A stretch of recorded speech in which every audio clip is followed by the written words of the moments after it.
Learning to play consistent down-up strums, evenness of pressure on the strings whilst you're doing so, and the ability to accent or emphasize certain beats to create drive and groove is endlessly valuable as a guitarist. I'll be working through 5 different variations of down-up rhythms with you. These are foundational rhythms. We'll increase the difficulty as we work through the 5. We'll be counting along in 4/4, which means 1, 2, 3, 4 beats per bar. I'll be subdividing today, which means breaking those beats into smaller parts. So we'll be counting 1 and 2 and 3 and 4 and. For a lesson on basic down strums, click on the link above for part 1 in the Building Rhythm series. If you're ready for up strums, let's go. Rhythm number 1. We start with down ups for the first strum to get used to strumming on the beat and the and. So we're going to, for simplicity, assign the down strums to the beats or the numbers and the up strums to the ands. 1 and 2 and 3 and 4 and. If your up strums are clunkier than the down strums, take some time to focus on creating even pressure between them both. Today we'll be using 2 chords, E minor and A sus2, so we can concentrate on our strumming hand. 1 and 2 and 3 and 4 and 1 and 2 and 3 and 4 and 1 and 2 and 3 and 4 and 1 and 2 and 3 and 4 and. A way to develop this would be to emphasize the 1 and the 3. 1 and 2 and 3 and 4 and 1 and 2 and 3 and 4 and 1 and 2 and 3 and 4 and 1 and 2 and 3 and 4 and. To accent or emphasize a beat, we strum the strings with more pressure by comparison to the strums around it. If I play rhythm number 1 without accents and then with accents, you'll be able to hear what the same rhythm sounds like with different emphasis. 3, 4.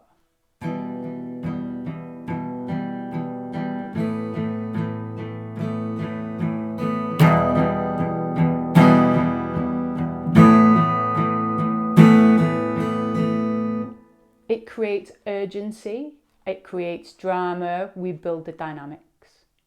Rhythm number 2.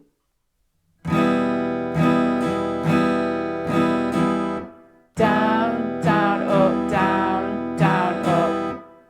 We're now missing out parts of the rhythm that we played previously. We're missing out the and that comes after 1, and we're missing out the and that comes after 3.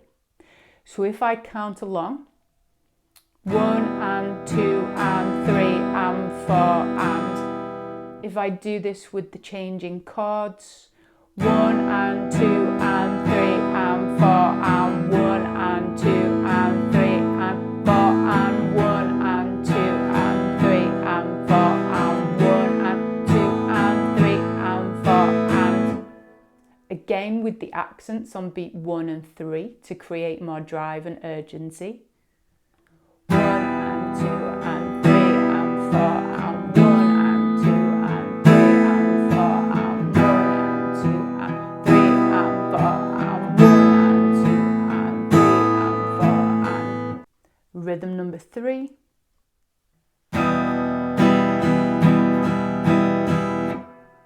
We're now combining rhythm 1 and 2. So the first 2 beats are what we've just done in rhythm 2. And the last 2 beats are what we did in rhythm 1.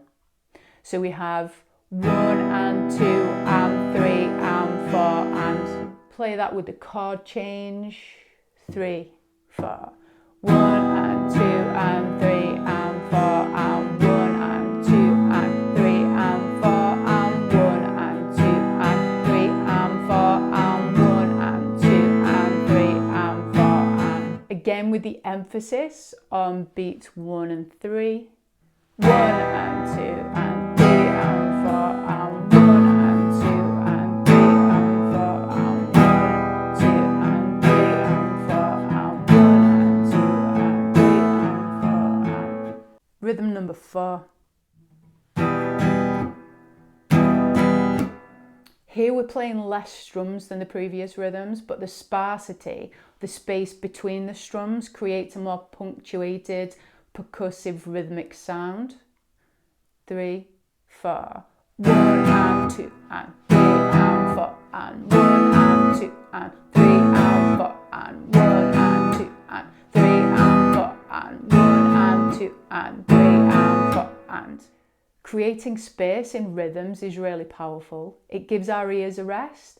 If you're playing to a song, it then creates a space that you can fit a melody in there, or you could even just have nothing. Do, do, do, do, do.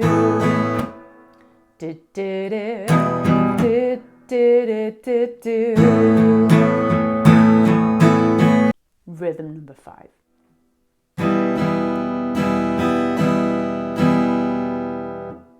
Down, up, down, up.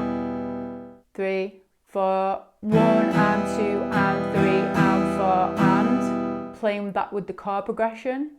3, 4, 1 and 2 and 3 and 4 and 1 and 2 and 3 and 4 and 1 and 2 and 3 and 4 and 1 and 2 and 3 and 4 and... This creates much more rhythmic urgency. So if you want your song to really either drive along from the beginning or start to drive along and pick up the pace at the end, then put this rhythm in there.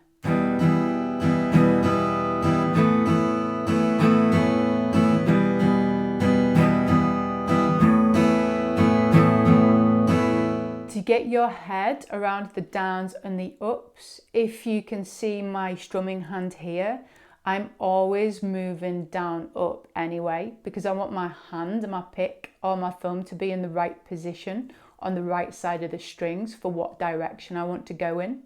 So for this particular rhythm, if I down, up, I bring my hand back down, ready for the up. So it's like there's an invisible 2 going down. So if I do that whole rhythm and you watch this hand, down, up, down, up. The constant movements, they're like the ticking of a clock. It's just that I don't make contact with my strings every single time. As a strumming exercise, I'm going to play through each of the 5 rhythms back to back.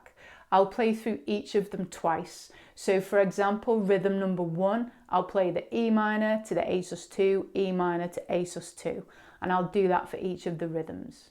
Here we go. 1, 2, 3, 4. Number 1, 1 and 2 and 3 and 4 and 1 and 2 and 3 and 4 and 1 and 2 and get ready for 2. 1 and 2 and 3 and 4 and 1 and 2 and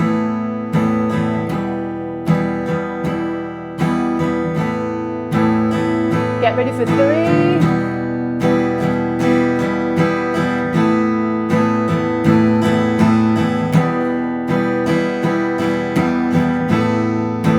Get ready for 4.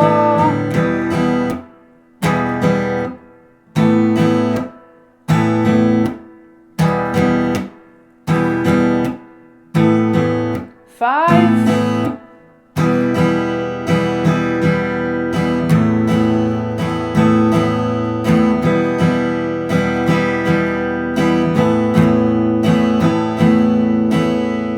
Once you're comfortable with these rhythms, you can apply them to any songs that you're learning or writing. So if you're playing an acoustic song and it's got the same rhythm the whole way through, it can really benefit from accenting certain notes to build the dynamics and make it a bit more interesting. You also don't have to play the same rhythm for the whole song. You can vary it, you can take beats out. It keeps it fresh and it makes it a lot more interesting to listen to and to play.